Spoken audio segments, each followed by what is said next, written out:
to Lefties Losing It in MSNBC. Well, it is Lefties Losing It headquarters. They've got another dim-witted host. This time, she stops a discussion about a 12-year-old American girl who was and murdered by illegal immigrants to point out that she doesn't use the term illegal immigrant on her show. She prefers undocumented. What do you tell the parents of those people, those young girls who were killed? This is absurdity. The preponderance of these people, Michael, are male. But what is the difference between an illegal immigrant who unfortunately engages in that activity? And we don't like that. I want to be clear. We don't use the term illegal. So yeah, we don't, undocumented individuals. That's sweet. They're illegal aliens. Undocumented individuals. That was MSNBC's Simone Sanders. Imagine being more careful not to offend murderers and rapists rather than their victims. She's more offended by the term illegal than the heinous crimes that was committed. We also know that he will try to invoke the Alien Enemies Act, which would essentially give the federal government the power, the authority to deport, to detain any non-U.S. citizen that they believe is deemed from an enemy country. We know from Operation Wetback that they literally packed hundreds of people into trains, planes, ships, and literally just dumped them in Mexico. What Stephen Miller has also told us is that they are actively designing new militarized giant detention centers where they would pack all these families. And one more thing that I think is important, I think a lot of people believe that we're talking about mass deportation plans that would just sort of affect undocumented immigrants. That's not true. There are 22 million people that live in mixed status families. So the American would be deported too. That's what Tom Homan said. American families will be deported, will be separated. If we were morally outraged in 2018, when we saw those families being deported and separated at the border, we're about to see that at a mass scale in the interior and with American families. What I don't understand is that why are Democrats so mad and despise Trump for his policies when Barack Obama did the exact same thing, but he was praised for it? Bro, make that make sense. Take a look. How many illegal immigrants did Barack Obama deport in his 8 years as president? Oh, I don't know. Have a guess. No clue. I mean, I know it was a lot, but I don't know the exact number. Have a guess. I really don't know. The answer is over 3 million. He was known as deporter-in-chief by Mexicans. Yes, he deported way more than any president in history. Who dropped the most bombs in a calendar year in American history? Oh, come on. President Barack Obama. Barack Obama, right? Who got elected in 08-09 on shutting down Guantanamo Bay? Because as a former lawyer, he believed it was an illegal institution. President Barack Obama. Yeah. What is still open today? Guantanamo Bay? Correct, right? The general thing is Obama, angel, Trump, devil. But if you actually apply the scrutiny that we give Trump, put it this way, if Trump had deported 3 million people, you think you guys wouldn't know that answer? Of course you would. You can still be deported from the U.S. despite being a legal permanent resident. It happened to me, and I'm going to tell you how it could happen to you or your family members. When you receive your permanent legal residence, I think it's misleading for it to be labeled permanent because it's not permanent. It's very conditional, and you have to renew it every so often. In my case, I had committed crimes of moral turpitude while I had my green card, and because of that, I became deportable under immigration law. Certain crimes that you commit make it so that the government can petition to take away your green card. In my case, I had committed felony fraud. Now, it doesn't have to necessarily be felony fraud. There are many crimes that could be considered possibly like a misdemeanor in criminal court, but under immigration law, if they fit certain standards, they can make you deportable. So it is a common misconception that if you have papers, you're safe. Not always. And everything that's going on, I was reported during the first administration. I was considered a documented immigrant. Documented immigrants with any type of criminal record will also be placed on the chopping block. So you came here, got a green card, then committed a felony, and you expected to stay in a country that was extremely generous to welcome you in with open arms. Then you broke their laws, and I don't give a shite if you are a big booty Latina. Sweetheart, I am so glad they deported your ass.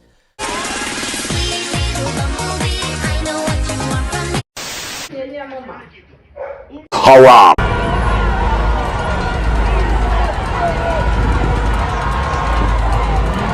My Asian brother from another mother, what do we have to say about this? Good day, folks. You know what pisses me off the most is that the people that came to this country and want a good life here and want to become an American, and yet they're out there waving their fucking flag, protesting this and that, all that shit. If you are legal, what the fuck do you have to worry about? Unless you do some dumb shit and you worry about getting deported. Okay? People like me came here legally through the process. We're Americans. Okay? We love this country. We love the flag, the American flag, the America. The red, white, and blue. Okay? We don't care about our flag. Because we left that shit behind. Okay? You dumb son of a bitch do some dumb shit with your flags. You might well take that flag and shove it up your ass and go back where you come from. Motherfucker. If I see you on the road waving your flag, I will call ICE because I get $750 each, bitch. This Lingling, this Chinaman, this dumpling, my brother from another mother, is more patriotic than Americans born in this country. Now, I want to show you guys how twisted, how dark this really gets. Take a look. Rio Grande Valley says since Trump took office, some days they haven't had any migrants released to them by Border Patrol at the Humanitarian Respite Center in downtown McAllen. And although they have received over $7 million in FEMA funds the last fiscal year, Sister Pimentel says she is not using the money unless she has more people to help. Our numbers are basically almost to zero. You know, we do have 3 families that maybe one day arrive and the next day nobody, and then the next day maybe one family. So it's very uncertain right now as to who we're receiving, you know, and how many. And so those funds are subject to those because we have to report it according to that number that every single individual has. And so if we don't have families, then we don't spend money. But wait! There's more! If you take, for example, all the funding for the migrant hotels, the president issued an executive order. Hey, we need to stop taking taxpayer money and paying for luxury hotels for illegal immigrants, which makes no sense. Like, so obviously, people do not want their tax dollars going to fund high-end hotels for illegals, and yet they were still doing that even as late as last week. And so, you know, we went in there and we're like, this is in violation of the presidential executive order. It needs to stop. So what we're doing here is one of the biggest functions of the DOGE team is just making sure that the presidential executive orders are actually carried out. As fellow Americans, you, the taxpayer, should be absolutely infuriated, because what this should tell you that the Democrats would rather choose illegal criminals, terrorists, Al-Qaeda, hijackers, bombers over the American citizens. Bro, make that make sense. Us to try to identify them in such a way that they would qualify for long-term Social Security disability. Now, what? Yeah. And long-term Social Security disability is for life. Yeah. So if they get identified and qualify for long-term Social Security disability, they are as good as set up for life for medical treatment. That doesn't sound like a refugee to me. Just being honest. Yeah. That sounds like somebody who's planning on staying here. Yeah, a refugee right. stays until the problem's over and then goes home. Well, that's right. And so they instructed us to try to identify, to try to get the client, because once they arrive here, they're now called clients. They're now called clients. Yeah. Okay. Because clients pay. Sure. See? Sure. I'm starting And to so- see where this is leading here. So they told us that we needed to talk to the client and ask them if they'd had any headaches, recurring headaches, or any lower back problems. Excuse me, anything that would qualify them for Social Security long-term disability. Wait. So let me get this straight. Part of the screening is supposed to be, are you sick, maimed, injured, whatever? Right. No. Okay, good, you can come in. Yeah. You get on the airplane, are you sick, maimed, injured, whatever? Yes. Good, so we can give you disability. Correct. What? Yes. This is insanity. Yes, it is insanity. But in order to get Social Security disability benefits, don't you need a Social Security number? Well, we were instructed in the meeting that one of the first things we were supposed to do was sign them up for Social Security. Wait.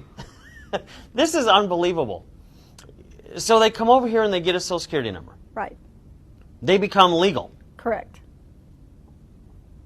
Are you pulling my leg? No, I'm not. And then after we processed them for a Social Security card, then we were to process them for a U.S. passport. No, you're not. Mm-hmm, mm-hmm. So that's about the time I kind of decided, okay, I was done. I've heard everything I want to know. I was so angry about this, that they would receive a U.S. passport. It just, I just couldn't believe it. I couldn't believe that we were giving these people Social Security cards and U.S. passports and free medical, free housing, free food, free everything. Yeah, but the thing that bothers me, because the food we can recoup from, and the money irritates me, but we can earn it back and we can stop the program or whatever it is. Mm-hmm. But once you give somebody a Social Security number, mm-hmm. and you give them what's considered globally the golden ticket, which is a U.S. passport. Right. That is beyond comprehension that we're doing this. That's right. Do bureaucrats know this is happening? Well, interestingly enough, no, they don't. A lot of governors are unaware of how many refugees have come into their state, where they're located, under what conditions they've arrived. And I believe this is intentional.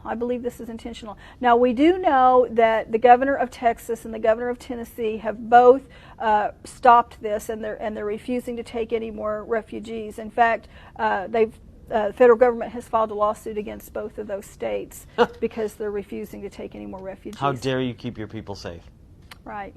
But, okay, so let's just say all the states are saying we want to pull out of this refugee resettlement program mm-hmm. from the federal government. Then they're fine, right? There's no other way the refugees are getting in? Well, no. The state can assert that they no longer want to receive refugees, and then the federal government says, all right. And so then they start implementing a program called the Wilson Fish program. And Wilson Fish simply bypasses the sovereignty of that state. In other words, the state no longer processes the refugees. That means, in plain English, you no longer get to know how many are coming in, when they're coming in, where they're going, how much money is being spent on them, whether they're diseased or not diseased. You've lost all control over the entire situation, and as a sovereign state, you've relinquished that. And so Wilson Fish comes in then, and all of the federal monies that are set aside for this program bypass the state and go to third-party entities. And that would be something like Catholic Charities or Jewish Vocational Services. So it would bypass the state entirely, and they would take over the entire process of processing the refugees. That's crazy. It is crazy. And as a U.S. citizen and as a citizen of the sovereign state of Missouri, I am not in favor of that. I think we need to maintain our sovereignty just like we would in the United States. Honestly, we are first a citizen of the state of Missouri because we are a sovereign state. And then we're a citizen of the United States of America. But our first sovereignty and citizenship is to our state. And a lot of people don't realize that. So in order for us to maintain the health and welfare and the security of our borders, we must know who's coming and going. Yeah, you have to. Right. You have to. And FUNU doesn't work for me. FUNU doesn't work for me either. And giving them a Social Security number and a passport actually makes this problem worse, not better. Correct. Have we been placed at risk? I mean, you mentioned that this is an invasion. Mm-hmm. Are we at risk? I believe we are at risk, Josh, because when they come in, we're urged to compatriate them with fellow refugees, those who have come in before them. We are urged to locate other communities of refugees from the same country of origin, the same language, the same culture as those who are arriving. And so when they come in, and we have had Syrians come in, and we know Syrians are on the list of those 7 countries that have been banned. And so we've received Syrians here in Missouri. Even after the ban? Yes. What? Mm-hmm. Mm-hmm. Yes. And so these Syrians are coming in, and we know that they are coming from a country of origin that has malevolent intent toward us as a nation. And we now know they're not being vetted, and we Now know that not only are they coming from a malevolent country or a country that has malevolent intent, and we now know they're not vetted, we're giving them support and we're giving them a passport. What name do they put on the passport if their name on the thing is Funu? I don't know. Can they just pick a name? The more I conduct further investigation, speculation, and dig up information, bro, the more pissed off I get. Because insanity is when illegal refugees get 3,874 American dollars in federal assistance, while social security checks average $1,200 a month. Now let me get this straight. 1, you bring in refugees, presumably under the asylum program.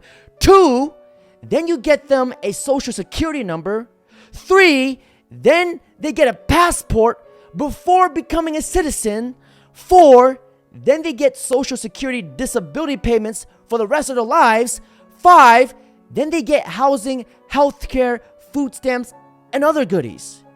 6, then they vote Democrats for the rest of their lives. Doge needs to shut this shit down. Now, to all you guys who don't have a clear understanding what's going on in the Trump administration regarding Doge, this gentleman gives you guys a clear, logical breakdown. Take a look. Whatever you think of Trump, his economic plan makes complete sense. The US has 36 trillion in debt. In 2025, they will spend 6 trillion, but will only collect 4 trillion in revenue.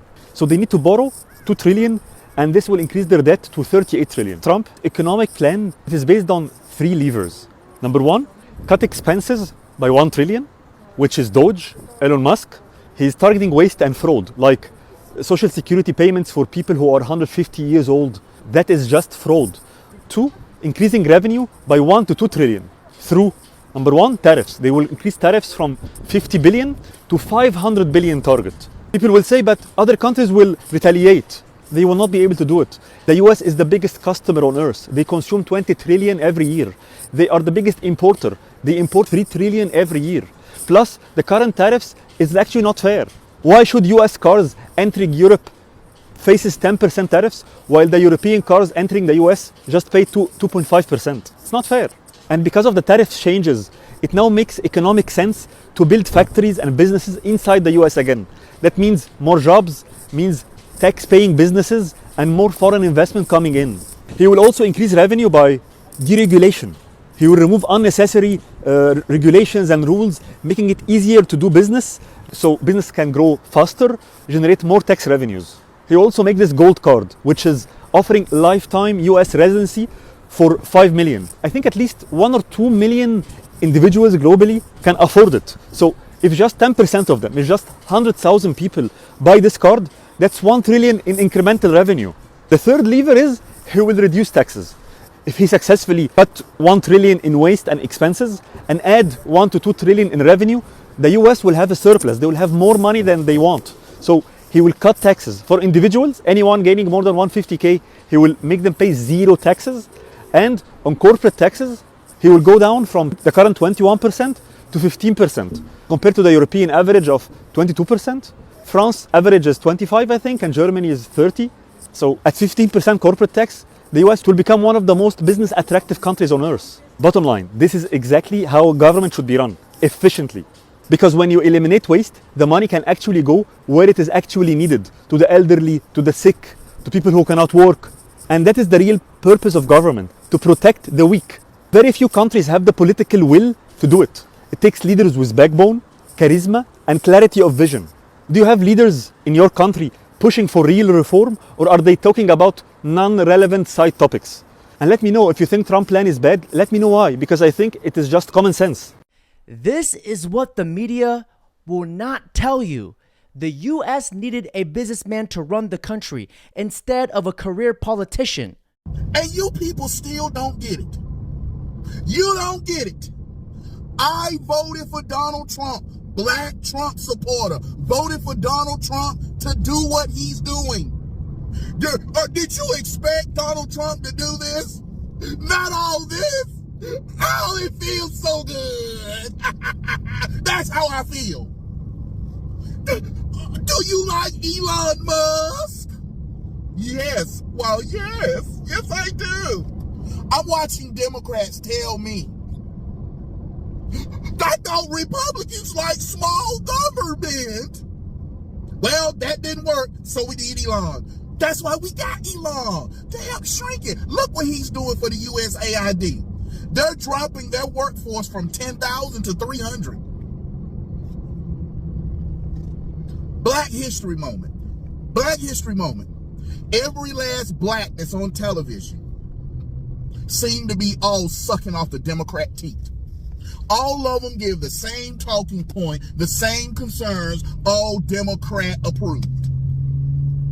All of you Democrat approved. Well, Donald Trump, he really ain't helping black people. He really ain't helping black people. You brag one moment black people didn't support Donald Trump. So why are you upset Donald Trump ain't supporting black folk? You can't have it both ways, but he is. What Donald Trump is doing, he's eliminating the, are you a DEI hire or are you a hire? Yes, and people have a right to say that. I'm enjoying every single bit of this. Friday, I'm loving it. Trump kicking butt. You don't like it? Guess what? You didn't vote for Trump. We're out here protesting. We're protesting those. Did you vote for Donald Trump? No. So why am I surprised that you out here protesting Trump? You didn't vote for him. So of course you're not going to like it. But as for people like me, I'm loving it. Enjoy your Friday. Now to the Democrats who say, we didn't vote for this. Well, shit. 77 million Americans did, and we won. End of story. And if you don't like it, you can always grab your things and move out. Now, ladies and gentlemen, on that note, that's it for today's video. Don't forget to like, comment, subscribe. Oh, there's the phone. Don't! I'm walking towards the phone. No! I'm getting closer to the phone. And now, for the moment we've all been waiting for.